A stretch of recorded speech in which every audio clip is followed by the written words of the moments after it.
Well, hello again, everybody. Thanks a lot for coming back. Thanks for all the comments on the last video. Fishplate Films had one. I don't know if everybody caught it or not, but he commented. I had questioned what the hooks in the grade crossings were for, and he commented that oftentimes the panels are removable, so if they need to tamp or get at the ties underneath the crossover, or the grade crossing rather, that they can lift the concrete out and access them, and he said it's more inexpensive in the long run. It's more expensive up front, but less expensive in the long run, because then they don't have to redo the grade crossing if they need to get to the track itself. So I learned something from that, so I appreciate that. Although, like I said in your last one, when you were showering with your Train's Fishplate Films, I had to explain that to my wife.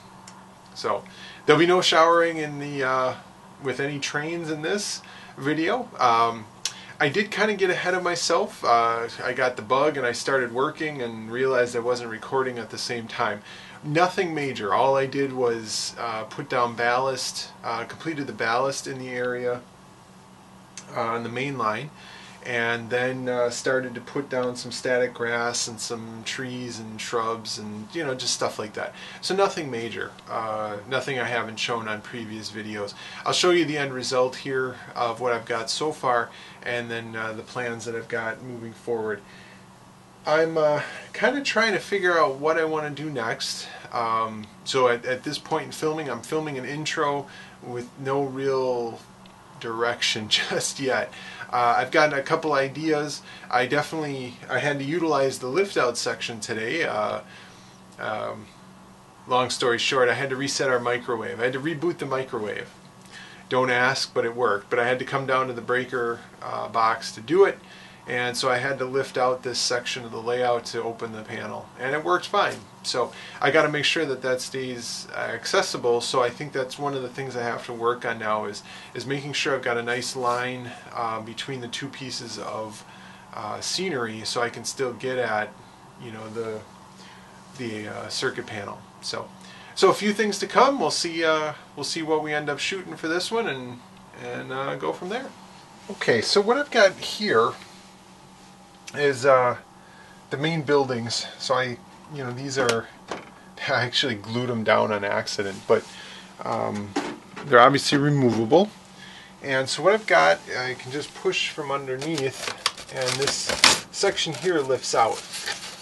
And so then this is the removable panel, and this is just Velcroed on to my circuit breaker panel.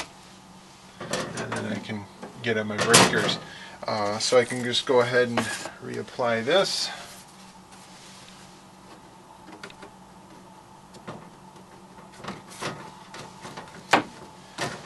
And that stays in place well enough. So then I can slip this back in. Now the good news is that for the most part this piece is not going to have a whole lot of scenery on it. This building here covers up that portion. This will be the concrete piece. So really it's just this strip here that's going to have scenery on it, and then scenery coming up to right here. But what I thought I'd do is just take I got some wax paper, and I thought I'd do is I'd kind of stick it in between, and then that way I can put scenery up to it, lift the panel out once it's dry, and hopefully the wax paper, it will prevent it from sticking in where I don't want it to. So that's what I think I'm going to try here. Well, let's see how this works out. I'm just going to fold this in half. And if I need to, if it does stick, I can just trim the wax paper, and by folding it in half, I'll have two sheets that I can, they'll just be stuck on either side. And if nothing else, the wax paper is nice and slippery, and it'll help keep this coming in and out rather easily.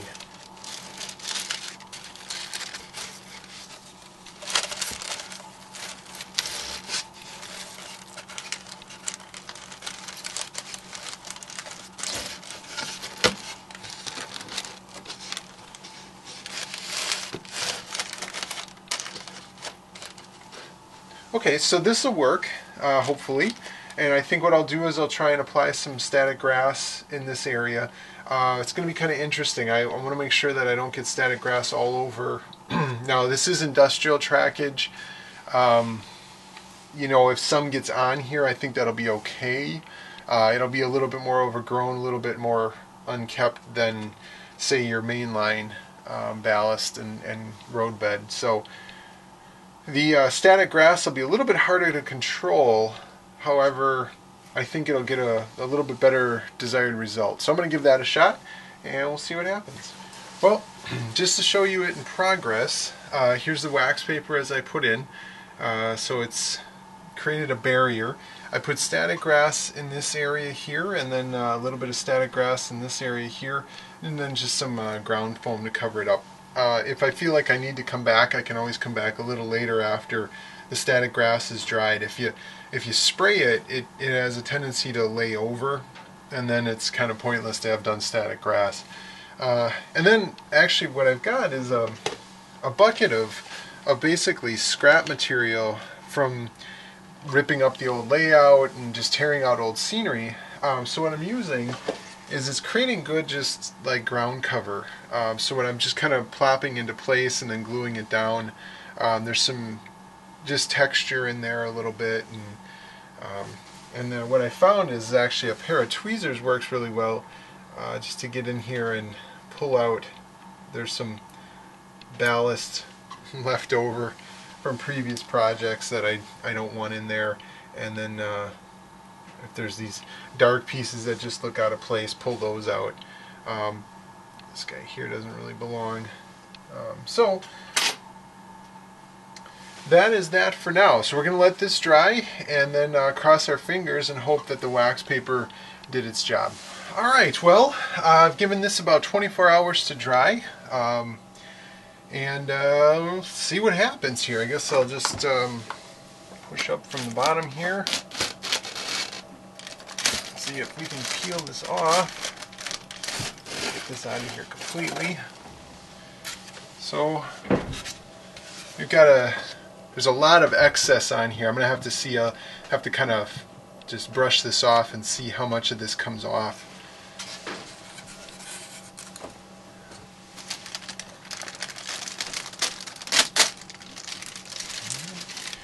Wax paper's removed. Now let's put this back into place here, see what happens.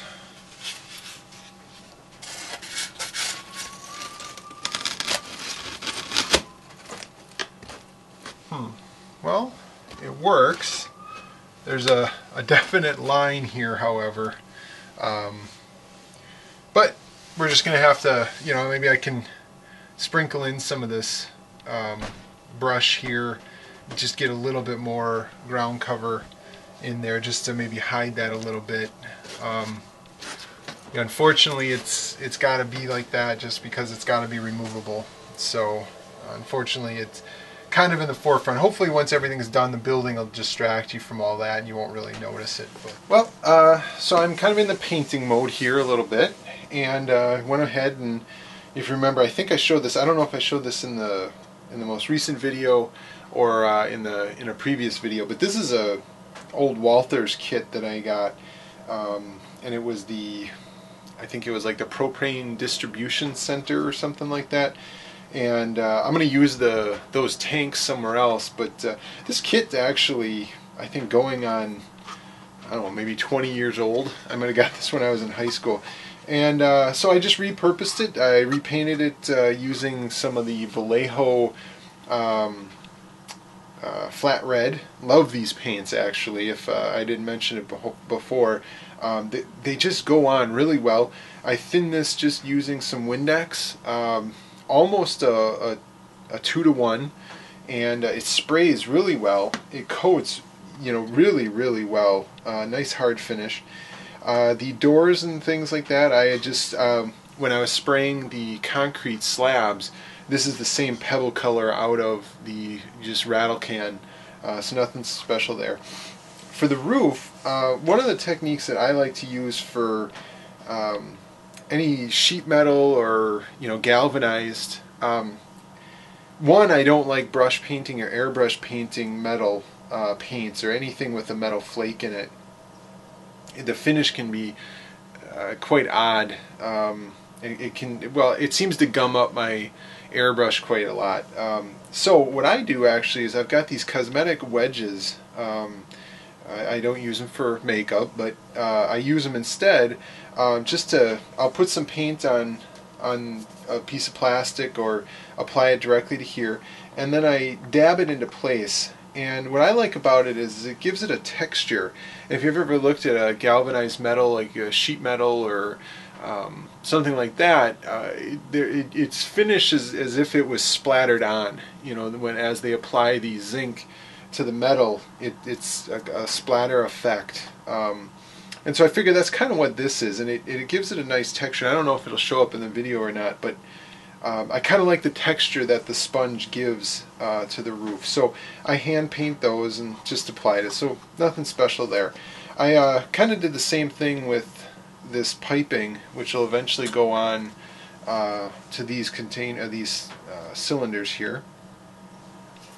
And so eventually I will apply, connect these hoses to these, but in the meantime I've taken a piece of, this was telephone wire that I stripped the outer jacket off of, and then I very carefully drilled 3 holes in the end of this, and what I'm going to do is just super glue in the wire into here, and then I'll run it along, paint the end of this silver, and it'll just be a hose to unload tank cars.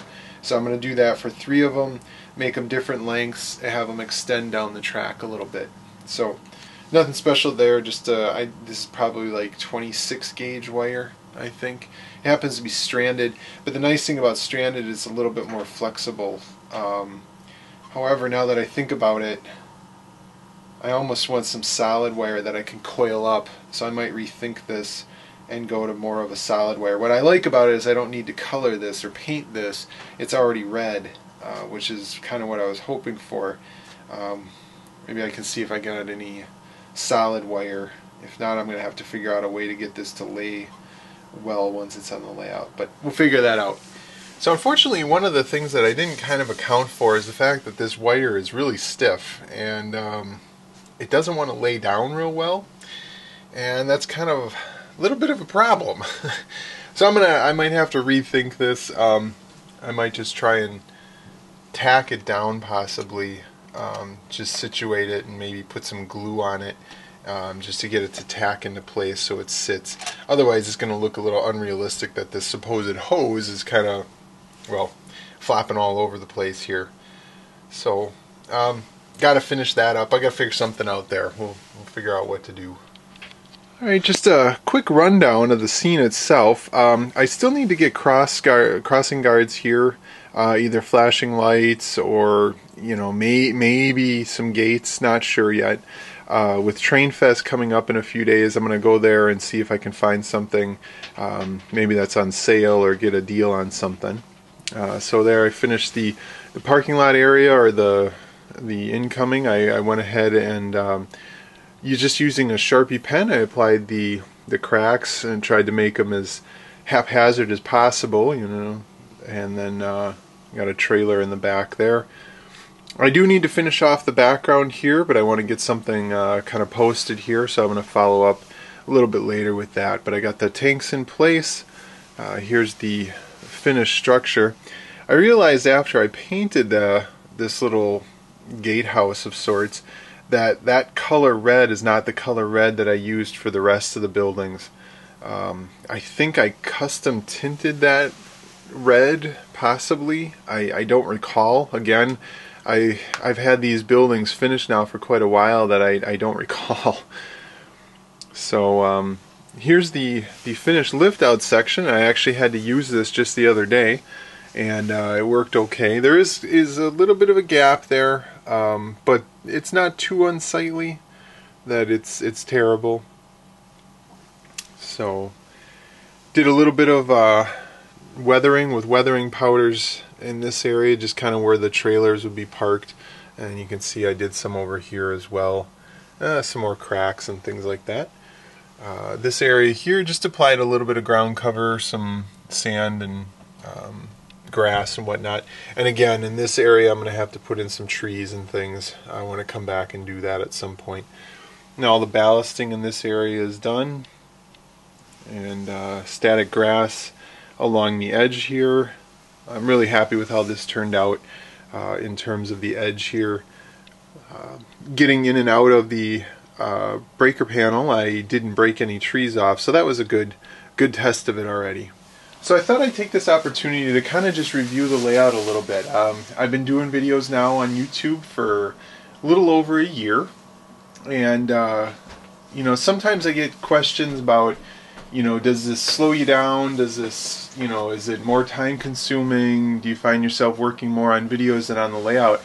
And I'm going to go ahead and say no. Actually, I feel like doing videos for YouTube is not only connected me with a lot of really interesting users who've shared their tips and tricks, but it's also encouraged me to work on the layout and get projects done. I feel, you know, it's self-applied pressure, of course. Nobody's ever really come, you know, saying, come on, post something, post something. Every once in a while, after I post a video that I haven't posted in a while, I will get, you know, some comments, oh, glad to see you back, kind of things like that. So it is good to know that people are watching and you know, using your videos as entertainment, or you know, how-tos, or maybe what not to do's. But I thought I'd just kind of review a lot of the things that I've done. Some of these projects I completed and showed on YouTube. Some of them I did before I was shooting video for YouTube. So one of the first video things I did before I got into YouTube was the Magic Pan Bakeries. This was a straight model, didn't kit bash it at all, just built it pretty much out of the box. Weathered it, and someday I'm going to come back and redo the parking lot, though. I'm not real happy with how that turned out. As you can see, it was a plaster applied, and now that I've kind of got a little bit more of the styrene, I'm gonna come back and do that again. In the background, you can see that's the grain elevator project that I did, and I have the videos of those on my YouTube channel. I think that was a 3-part series. It concluded in the back there with the hill with the trees and everything, and then obviously the structure itself was a huge part of the project. This project here was one that I did. I had this old, well, this is a grain tower as well, just an older style one. I didn't want to get rid of it, so what I did is I used a sea salt weathering technique, put the sea salt on, painted it, brushed it off, and that's how I ended up with the kind of chipped paint look. I got a few comments on it saying that I kind of did it wrong, but I'm okay with how it turned out. It maybe could have been done better, but it was my first attempt, and you know, I kind of rolled with it. Next project here was the scrapyard. This was I think a 2-part project that I did, and just showed how to build the scrap piles. Also showed how to build the scrap piles for in the cars themselves.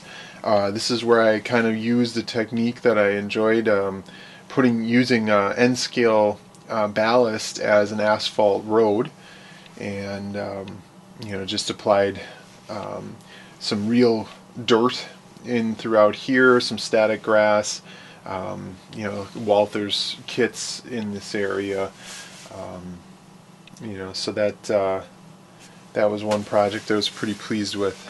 This is an area in the back here that I actually didn't intend on really finishing, and I'll say that it was because of YouTube that I decided to finish this, because I was looking for something to shoot, and I wanted to show some scenery and some backdrop work and the techniques that I use, and I decided, well, this is a nice small area, and it would be good for a quick video. So I ended up putting a hill in the back corner there and some trees, and then along in this area I just painted the backdrop along the back there, and then put in this hill in the foreground here, put some static grass.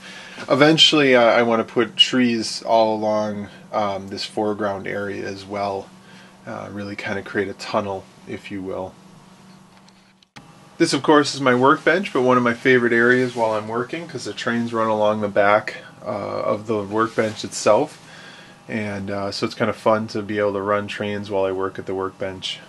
This is a project actually I kind of wish I could have shown on YouTube. It was a total scratch build of this industry, starting with the towers. This is actually 2-inch PVC pipe that I cut down, applied a top, and then scratch built the brass guardrails along the top, bent the wire on either side to show piping, and then also the structure itself was totally kit bashed from some Pike Stuff warehouse panels, and these kind of date back. Actually, I had some of these panels from, again, when I was in high school. Repurposed them, repainted them, and ended up with this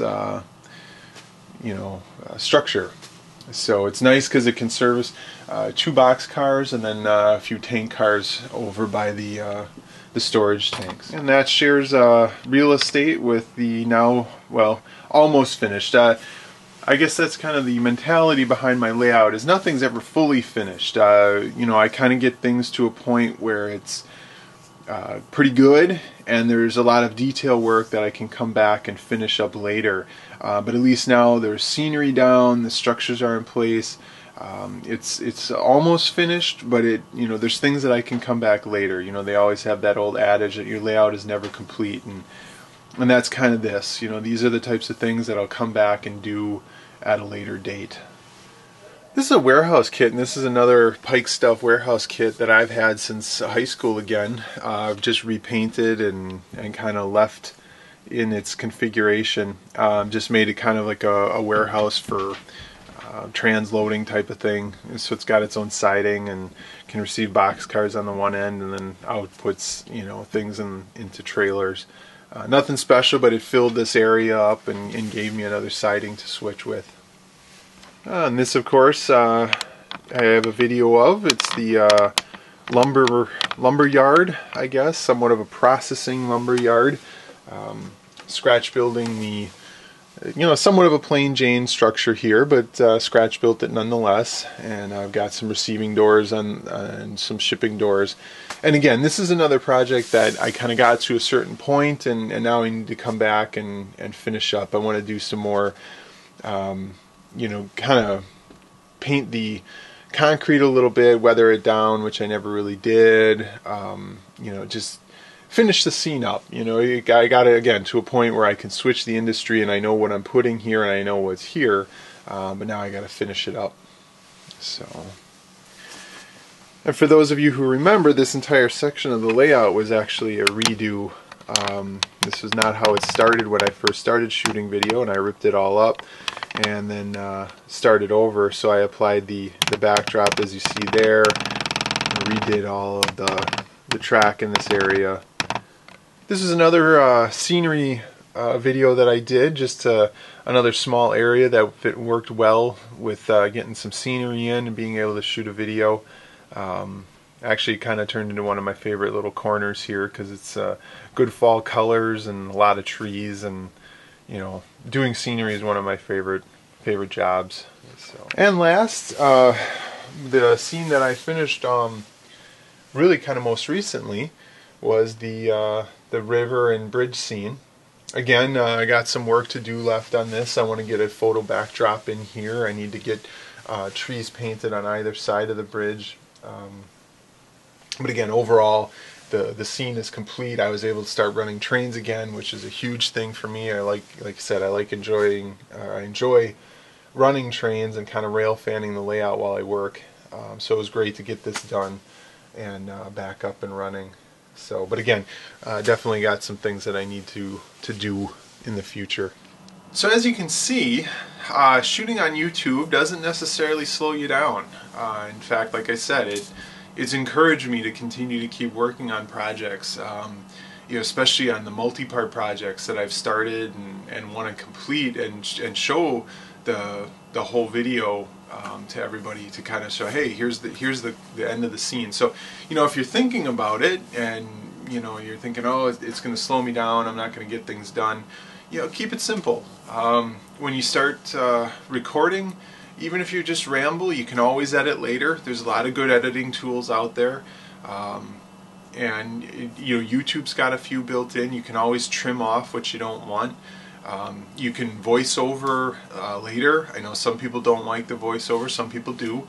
I've done that on a few videos, especially now that winter's coming and my furnace is going to start kicking in more.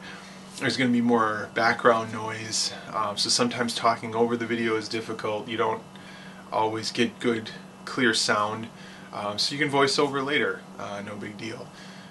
But again, it's encouraged me to finish a lot of these scenes that I've sat on for a while. Even the quad graphics plant that I'm wrapping up now, I've had those buildings done for well over a year, long before I started shooting video for YouTube, and now all of a sudden that scene's scenic and the buildings are in place, and yes, I've got some stuff to finish up, but I'm still further along than I was when I started, and that's the important part.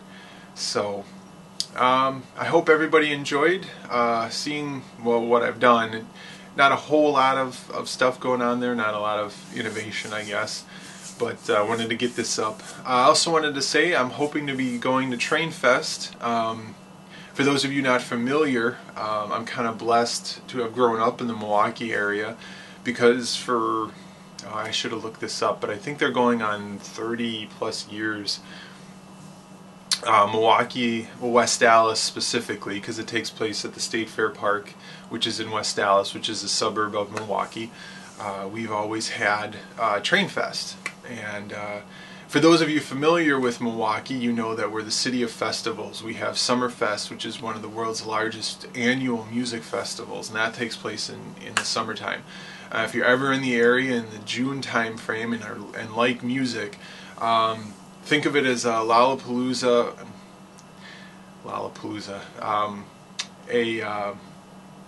Oh geez, I can't believe I'm blanking on this. My parents are from the generation, my dad was actually there and I can't think of the name of it. Jimi Hendrix played there, everybody, oh geez, I'm capturing this, and my dad's going to be so mad at me. I actually like that era of music as well, the Beatles and Jimi Hendrix and all of that. But it took place in New York, and it wasn't Lollapalooza. Woodstock! It was Woodstock! Jeez. I should edit all that out, but I'm not going to. Anyway, we have Summerfest, which is, think of it as Woodstock, that happens every year, which with a little less of the peace, love, and pot smoking, which I'm sure there's plenty of that goes on. But anyway, so keeping with the festival thing, we have TrainFest every year, and that's in November, one of the first weekends in November, and it's a huge train show. The vendors have started coming in, like a Thurin will be there, Atlas will be there, and then some of the smaller vendors I know will be there. Like Rapido has been there in the past. Fast Tracks with their turnout kits have been there in the past. Tony's Trains with DCC stuff have been there in the past. But then you also get local clubs come in and bring their layouts in. You get local hobby shops that come in. And so it's just great. You can go there and it's a one-stop shop. You can do all the train stuff you want in one area. So my plan is to go on Sunday. So if anybody in the area is there and you see me, feel free to stop me, and we can chat about trains and about YouTube videos and all that good stuff. So hopefully next time I'll have some stuff to share, maybe the deals that I got at TrainFest, because much like all the other deals sites, sometimes I get to TrainFest and I don't need anything, but I come out with big bags anyway. So we'll see what happens. So thanks everyone for sticking with me for another video, and I hope to have an update again real soon. And thanks for your subscriptions, and we'll see you next time.